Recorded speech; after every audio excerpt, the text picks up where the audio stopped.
Greetings and welcome to the Transform Podcast. This is episode 9 and it's Thursday, November 11th. I'm your host, Christopher Anastasio. And welcome back to the podcast, guys.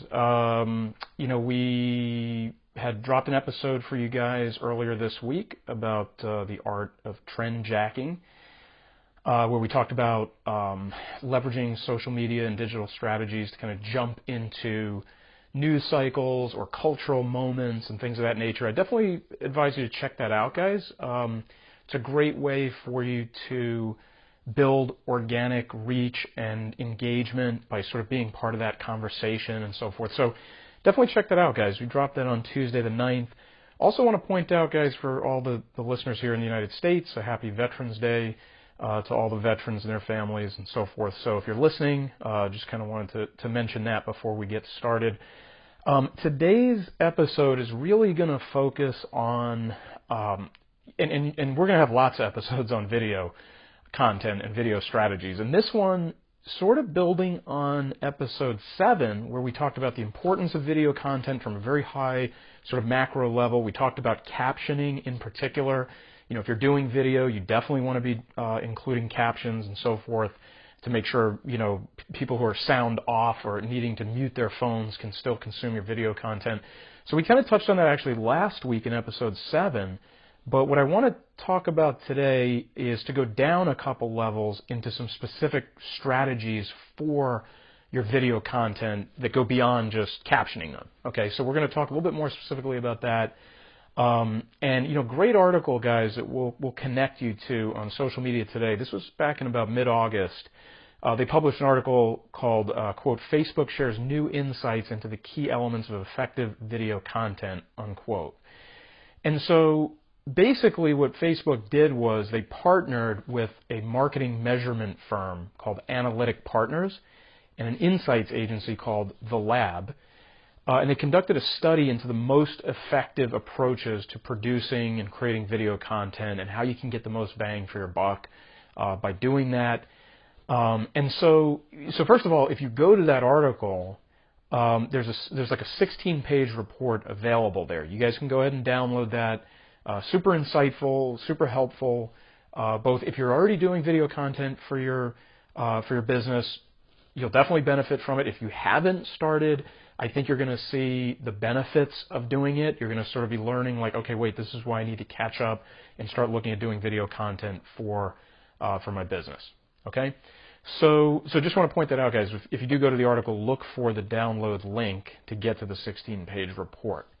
Okay, so I think I want to start off by just giving you a statistic that if you're not kind of doing video content, if you're on the fence a little bit or something, this might get you over the fence or get you over the hump.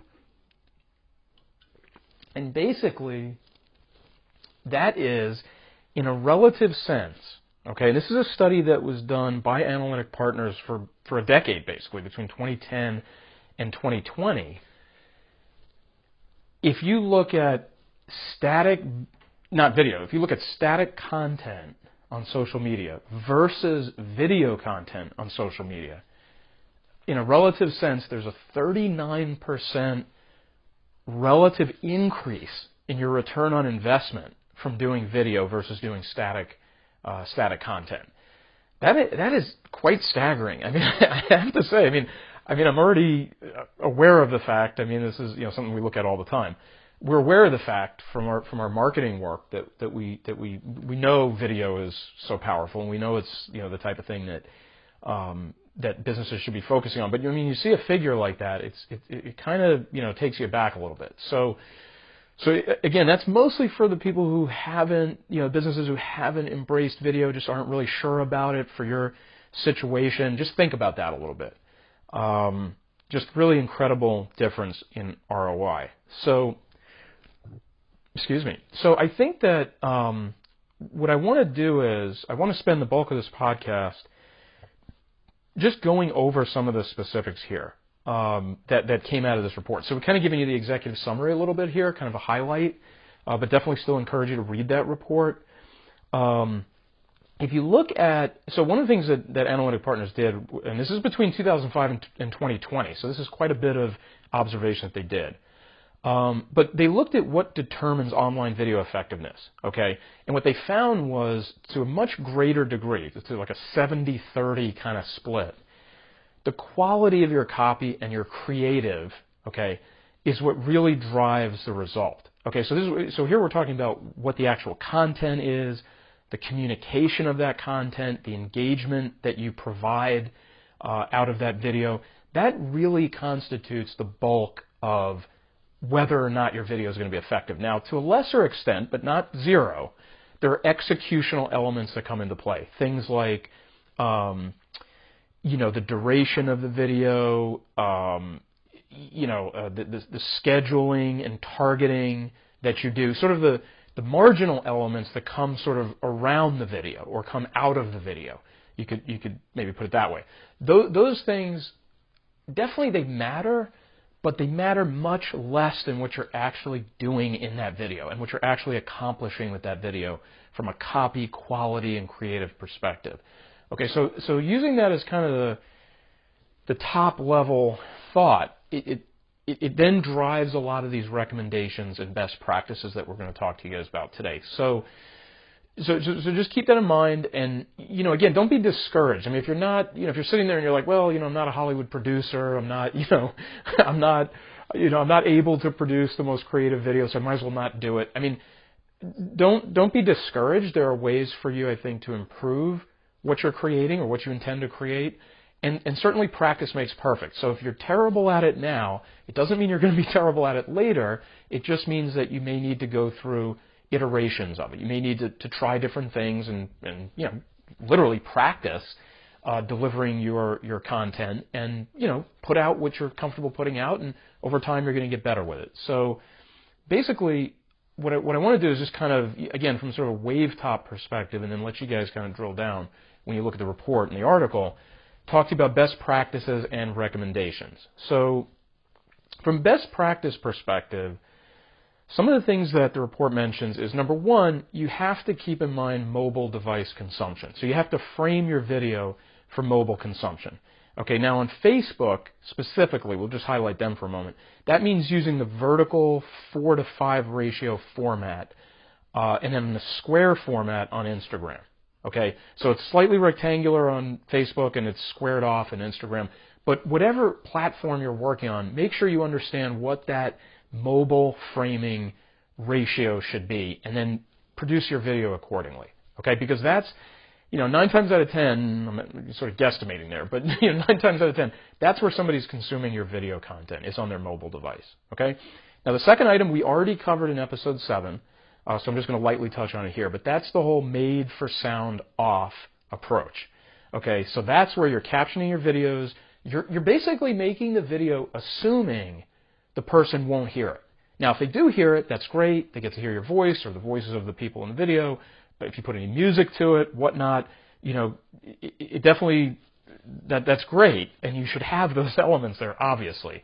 But you have to basically look at your video as you're making it and reviewing it and editing it, and thinking to yourself, okay, the person who's probably consuming this content is not hearing the sound.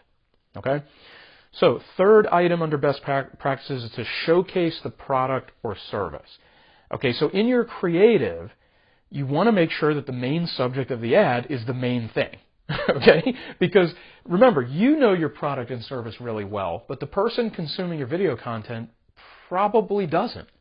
I mean, you basically have to assume that they don't. I mean, some people may be running across your product for the nth time, and they have seen it, and they do know it, and they're used to it or whatnot. But most of the people who you're really reaching with the videos that you're producing, that you have in mind, are going to be new engagements, new customers, new prospects, new, and when I say new, that doesn't quite literally mean that they've never, ever seen you before. But remember, it takes numerous times for somebody to see something, for it to even register in many cases, right? You have to literally present them the thing or the product or the service on several occasions before later down the line they actually start to notice it. Okay, so literally it could be like the 5th time somebody sees you, but it's that fifth time that they actually notice and perk up and start listening and start watching and start consuming. Okay? So, and I appreciate you guys bearing with my little water breaks there. So definitely make sure you keep the main thing.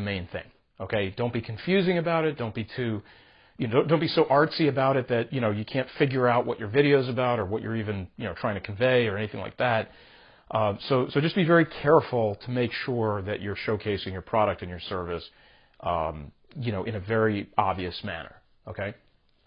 Okay, so next up, have a single message focus.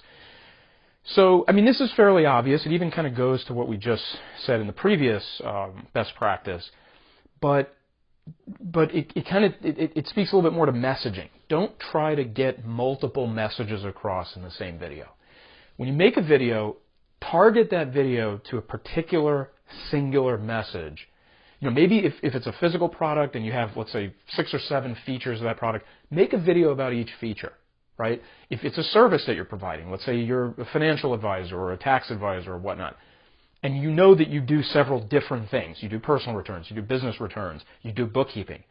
Make a video about each one of those things, or go even narrower. One type of business return, one section of a personal tax return that you want to teach the audience or whatnot. Just make sure that when you're isolating your topics for your videos, that there's one of them, and you're not trying to get multiple messages across. When you start to do that, you start to lose the viewer or the listener. You start to kind of dilute the overall message. And yes, there are going to be exceptions where maybe you're trying to do an overview video or you're trying to talk more broadly about your services or whatnot. I understand that, and there are going to be situations where that may be appropriate. But really, when you're producing high-quality video content, you want to sort of slice up the types of things that you do or sell and do a video about each one of them, and just be very focused about that. Okay?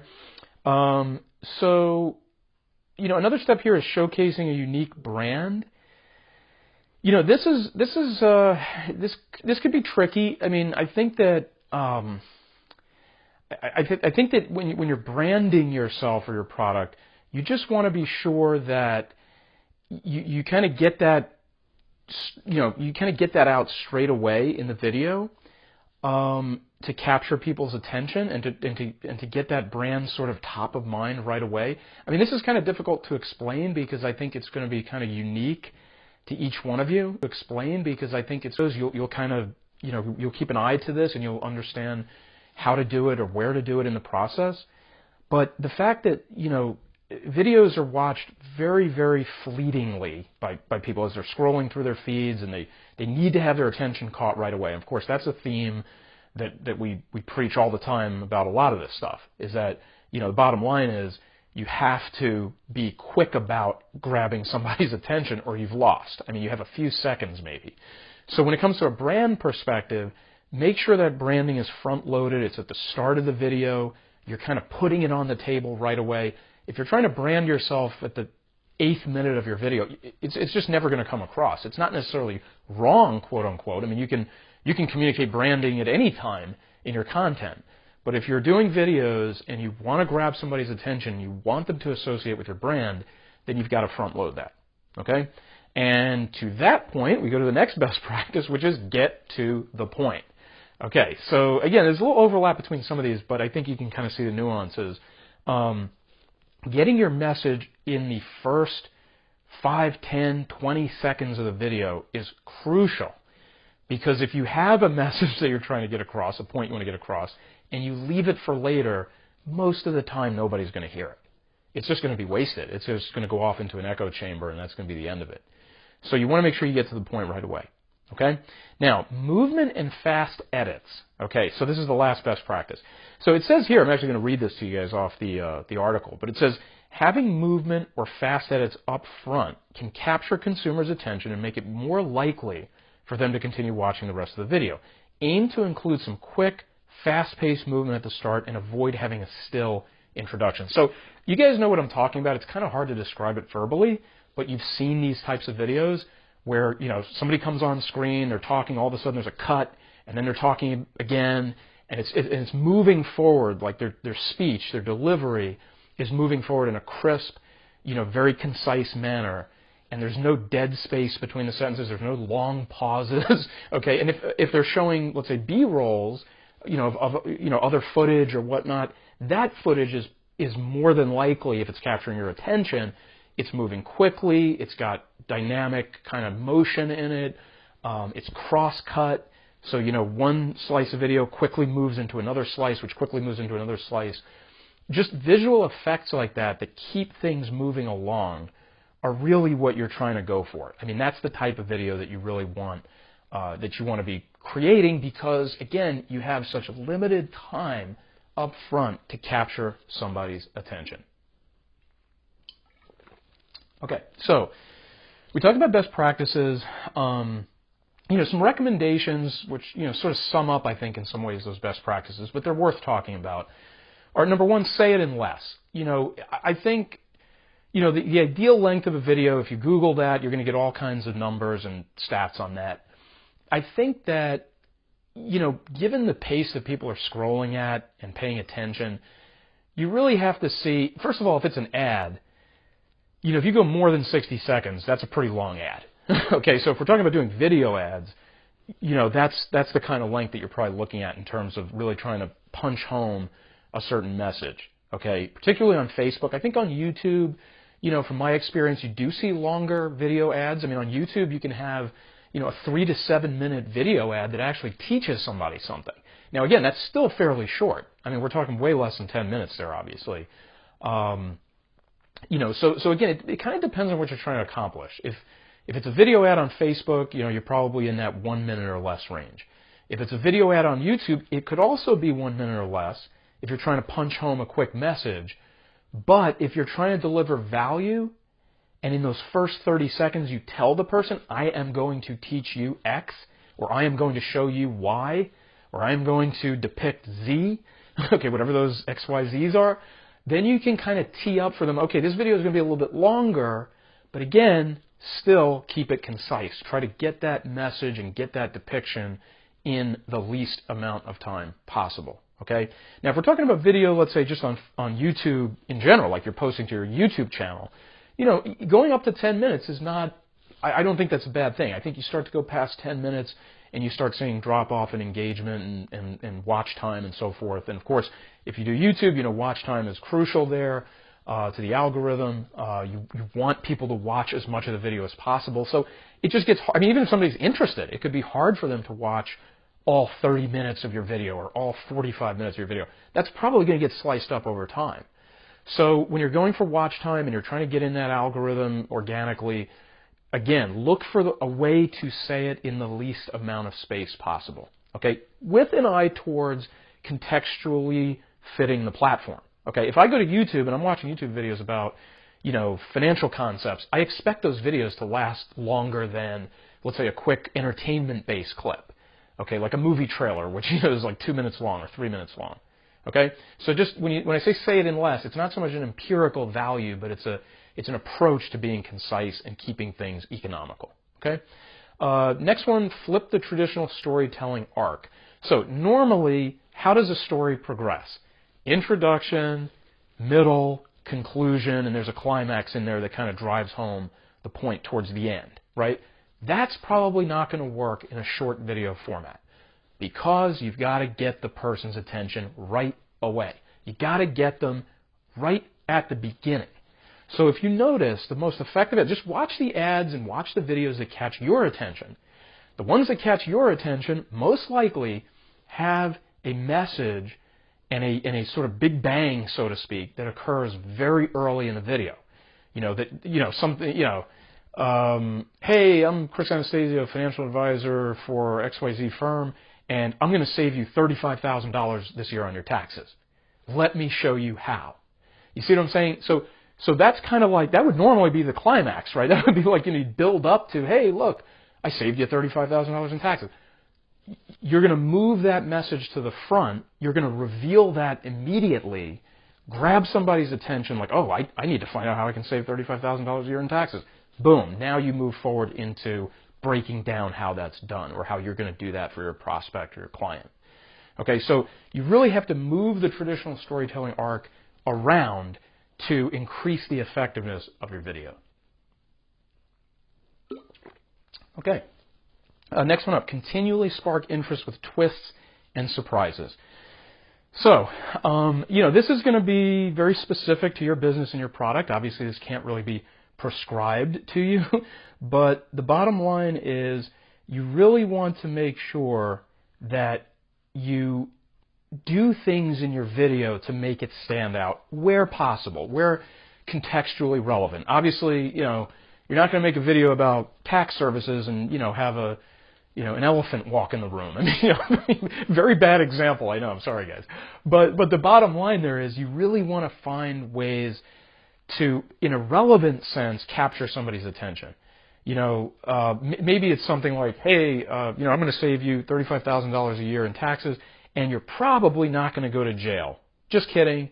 Or something, like it's a little bit of a twist. I mean, maybe that's even a little risky to do something the way I just phrased it. But the bottom line is you really want to make sure that you keep your video fresh and surprising where possible. Okay, now if it doesn't fit, you don't have any ideas that really execute well on that principle, don't force anything. I wouldn't do it just to do it, but I would create your videos with an eye towards that outcome. And look for ways that you can kind of build that into your creative, okay? Because again, it's just going to increase the probability that somebody hangs around to watch the entire video or wants to come back and watch more videos by you because they know that you keep it fresh and you keep it light and you will surprise them here and there and things of that nature, okay? So the last recommendation that you'll gather from this article and this report is to visually spark their interest. We're talking about bright colors. We're talking about close-ups, like for your product, for example. Obviously, if you're viewing stuff on a mobile screen, I mean, you've got smaller space to deal with. You have less real estate to work with. Okay, so if you do real good close-ups, if you're showing, actual parts or aspects of a product that really kind of drive home a feature or a benefit, that's great. If you're talking more about a service, it could be a little bit more challenging because you don't have a physical object to show off, but you definitely can look for ways to keep at least the visual space of the video exciting. Again, bright colors, don't use drab exteriors, don't have blank spaces behind you. I mean, if you're, let's say, filming in your office, make sure maybe you have some wall art or a plant or something. I mean, you don't want just a blank wall behind you or something of that nature. So that's how you keep people visually, maybe it's even something that's a little bit, like curious, like, hey, what's that piece of art behind the individual over their shoulder or whatever. Now, if it's too distracting, you could actually hurt your video because then that's all the person's thinking about. But I think to a reasonable extent, keeping things kind of visually appealing is always going to be a good strategy versus doing something that's drab or doing something that's sort of blank canvas or something to that effect. So, having said that, guys, I think we're going to kind of wrap up at this point. Again, any of these recommendations or best practices alone could be an entire podcast or an entire video. The point is this is an ongoing art that you have to master. If you're going to endeavor to do it, you just have to sort of dedicate yourself to doing it as best you can and constantly refining it and constantly using lessons learned and constantly improving it. And if you're not doing it or you're intimidated by it, hopefully just us talking about it here on the podcast or the way I kind of laid out some of this stuff today gives you that motivation or gives you that sense of like, hey, I really need to do this. I really need to find ways to execute on this. So definitely, yeah, if we've got listeners who aren't doing video and you start doing video because of what we're talking about, that's great. We'd love to hear that. If you are doing video and you're already kind of in the mix on this stuff, hopefully this is helping you kind of put in perspective the different ways that you can be doing video or the ways you should be doing video and helps you improve upon that. Okay? So, and again, I mean, you can always contact us outside of this, obviously, and you can drop a note on our social media pages, Facebook, LinkedIn, and ask us questions there, or just reach out to us directly through the website, and we can get into conversation about your video content and so forth. But certainly here on the podcast, we will be talking a lot about this. I mean, obviously we talk a lot about digital marketing, social media marketing, so there's going to be more than than video discussed here, but I think of all the types of content that we can advise you on, this is the richest soil to be tilled, because this is the area where a lot of traction is being made by a lot of businesses, and there's just something about video, something about seeing your face, something about also being able to hear you or certainly read the captions. When you put that all together, there's a trust being built at a faster rate than if it's just voice or if it's just text or if it's just an image and so on and so forth. Okay? So we're going to wrap up here, guys. Again, we head into mid-November. Got a couple episodes coming up for you next week. Be publishing those on 16 and 18 November. But definitely check out our last couple episodes. Like I said, number 7 kind of goes into a little bit of this video stuff, but specifically on the captions. Number 8, you can check that out on trend jacking. And then obviously looking forward to what you guys think about this episode on deeper levels of video strategy. Okay, so thanks for listening, guys. Please hit the like button, subscribe button, share this podcast, send it out to your friends, family, fellow business owners. We are here to deliver value to you guys, and we want feedback from you. Are these helpful topics, other things that we should talk about, different ways you want to see us tackle these subjects? Let us know. So thanks again, guys. It's Chris Anastasio signing off. You guys have a great day, great weekend, and we'll see you next week. Thanks a lot, guys. Bye-bye.